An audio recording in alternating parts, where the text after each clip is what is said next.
C'est vrai qu'on en a peu parlé, mais on a une expérience physique, même de la lecture, je dirais, on aime bien. Alors voilà, peut-être que ça changera dans 50 ans, ou 100 ans, ou 150 ans. Mais quand on prend un livre, je trouve qu'on aime bien se repérer au niveau d'un livre. Se dire, voilà, on est à la page 120, tiens, il me reste encore 150 pages, j'ai envie de revenir 3 pages en arrière. Alors, on peut le faire sur des liseuses sans problème, mais c'est pas pareil.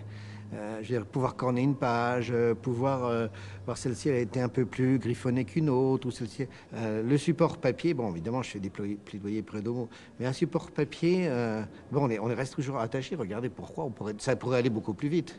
Et puis pourquoi aujourd'hui, quand vous avez quelque chose qui vous intéresse, hein, vous le tirez malgré tout. Moi, je connais des gens qui le tirent malgré tout sur papier. Hein, quand vous avez des messages ou des petites informations, bah, vous allez quand même le tirer. Donc je pense que le papier, sans doute on est marqué par les Égyptiens, hein, par les papyrus. Il y a une petite sorte de rapport intrinsèque, je pense, au papier.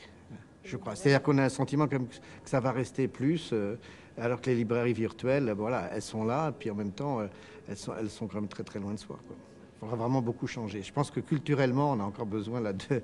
Il faudra encore du temps pour totalement oublier le papier. Heureusement pour les papetiers.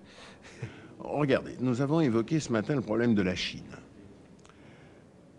Il y a je ne sais pas combien de milliards de Chinois, c'est terrible. L'autre jour, j'avais une amie chinoise en face de moi qui me disait que elle était d'une ville tout à fait nouvelle, une ville de moyenne importance, et on lui a demandé il y a combien d'habitants dans cette ville. Elle a dit 20 millions.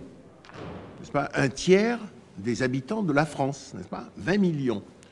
Si on devait faire un livre pour tous les Chinois, il n'y aurait plus d'arbres sur la Terre.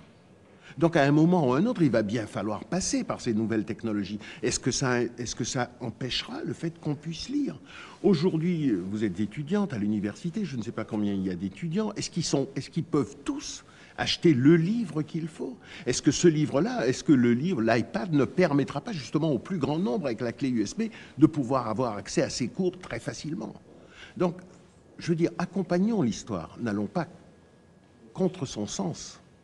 Alors, les ressources numériques pédagogiques, c'est une chance inouïe pour les enseignants et pour d'ailleurs les élèves. Moi, je suis professeur dans une université qui est une université de banlieue, donc avec des étudiants qui, pour large partie d'ailleurs, viennent de milieux populaires et sont souvent immigrés. Et c'est vrai que pour eux, le numérique, c'est moins intimidant d'une certaine manière que le papier. C'est grâce à leur portable, grâce aussi à l'ordinateur, ils sont habitués au numérique. Et donc le numérique est une bonne entrée dans le monde du savoir et de l'éducation. La question, c'est de savoir ensuite quelle lecture ils font grâce au numérique. C'est-à-dire comment ils s'emparent de cet outil. Et puis la deuxième question, c'est de savoir si ces nouveaux outils pédagogiques extrêmement utiles sont vraiment de qualité. C'est-à-dire, il ne faut pas qu'ils soient simplement la transposition dans un monde numérique de manuel papier, parce qu'auquel cas le manuel papier est finalement plus confortable, plus fonctionnel que le numérique. Il faut vraiment que le numérique apporte quelque chose de neuf, et c'est ça qui fera sa force et qui en fera quelque chose de complémentaire du papier et non pas de substituable.